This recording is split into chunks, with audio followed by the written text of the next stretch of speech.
আল্লাহ রাব্বুল আলামিনের ভয়াবহতা বর্ণনা করতে গিয়ে সূরা মারেজে, সূরা হাক্কাতে, সূরা কারিয়ায় এত বড় কঠিন কঠিন কঠিন শব্দগুলো তিনি চয়ন করেছেন। ওয়ালা ইয়াসালু হামিমুন হামিমাই ইউবাসসিরুনহুম ইয়াওয়াদ্দুল মুজরিমু লাউ ইফতাদি মিন আযাবি ইয়াউমিযিন বিবানি। সেদিন বন্ধু বন্ধুর খোঁজ নেবে না, যদিও তাদেরকে সম্মুখে হাজির করা হবে। ইউবাসসিরুনহুম, এটা আমার বন্ধু বিশ্ববিদ্যালয়ে থাকাকালীন আমরা এক জায়গায় ছিলাম, আপনাদের দিনাজপুরের শহরে বাড়ি। কোথায়? আমার বাড়ি কুষ্টিয়া। 5টা বছর ভার্সিটিতে একসাথে থাকার কারণে একটা মহব্বত ভালোবাসা তৈরি হয়েছিল। আমি ছেলে ছিলাম 3 বছরের আগে, 1-1.5 বছর ওর সাথে আমার দেখা নেই। 5 বছর পরে গতকাল রাতে দেখা।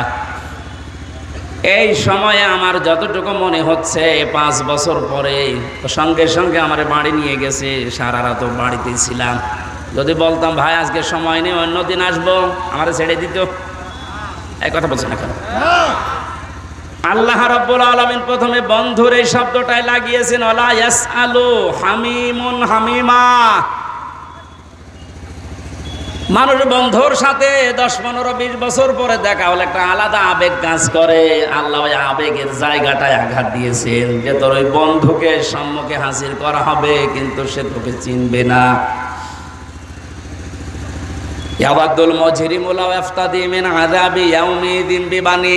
কিয়ামতের ওই কঠিন অবস্থা থেকে বাঁচার জন্য এ মাহফুজ পর্যন্ত আমি হামজাকে আল্লাহর কাছে মুক্তিপণ বলবে দিয়ে দিলাম। আল্লাহ হামজাকে নিয়ে নাও মুক্তিপণ হিসাবে, তুমি আমাকে বাঁচাও।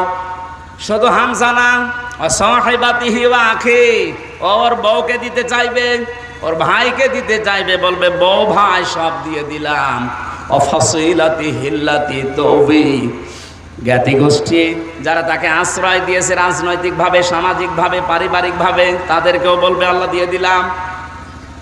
শেষ আয়াত আরো কঠিন, অমান ফিল আরদি জামিআন সুম্মা ইউজি। আল্লাহ পাক বলেন দুনিয়াতে যত কিছুর মালিক ছিল নামে বেনামে সব আমি আল্লাহকে বলবে আল্লাহ দিয়ে দিলাম, আমাকে বাঁচাও। সুম্মা ইউজি, এরপরও আমি নাজাত চাই। আল্লাহর পরের শব্দটা এত ভয়ঙ্কর শব্দ লাগিয়েছেন, কাল্লা, কখনোই হবে না, কখনো না।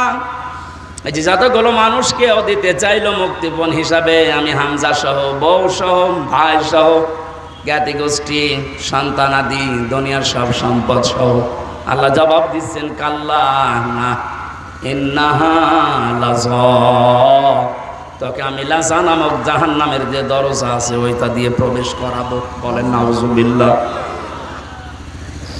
জাহান্নামের যে বিশাল কঠিন কঠিন দরজা আছে তার ভেতরে লাযা একটা, খুব ভয়ঙ্কর দরজা এটা। আয়াতের পরবর্তীতে আল্লাহ 2টা চরিত্রের কথা জানিয়েছেন, যাদের ভেতরে দুনিয়াতে এই 2টা গুণ থাকবে তাদেরকে লাযা নামক দরজা দিয়ে আল্লাহ নিজে জাহান্নামে প্রবেশ করাবে।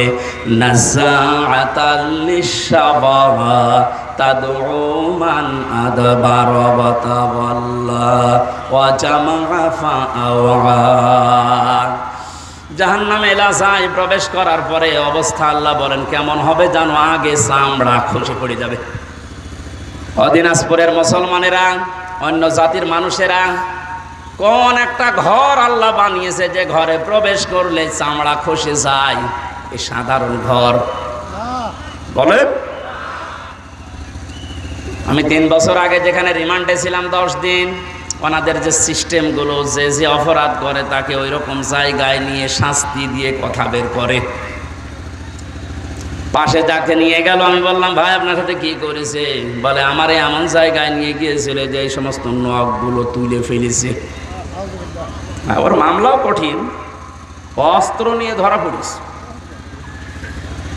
যারা মার্ডার মামলার আসামি আর আমার মতো একেবারে পটল চোর, মূল্য চোর, আমার আবার কি নেবে?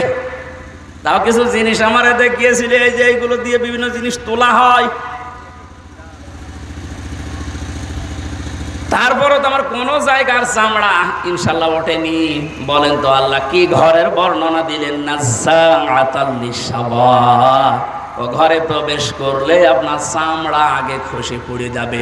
তার মানে চামড়া খসানোর অনেক জিনিস সেখানে আছে। যে দুইটা গুণের কথা আল্লাহ আয়াতে দিয়েছেন, যারা সত্যকে সত্য জানার পরে এদবার করে, মুখ ফিরিয়ে চলে যায়, অহংকার করে, এটা কিন্তু মুসলমান না। অন্য জাতির লোক যারা আছেন, সত্যকে সত্য জানার পরে আপনার মুসলমান হওয়া লাগবে তা না, আপনার বিবেক আছে, আপনি তো মানুষ। সত্যকে সত্য জানার পরে কোনো মানুষ যদি এদবার করে, মুখ ফিরিয়ে চলে যায়, অহংকার করে, আর দুনিয়াতেও জামা ফাওয়া সম্পদ আদি জমা করে রাখে আর বারবার সংরক্ষণ করার চেষ্টা চালায়, এই দুইটা গুণ চরিত্র যাদের ভেতরে আছে, আমার আল্লাহ তাদেরকে লাজা দিয়ে প্রবেশ করাবে। বলেন নাউজুবিল্লাহ।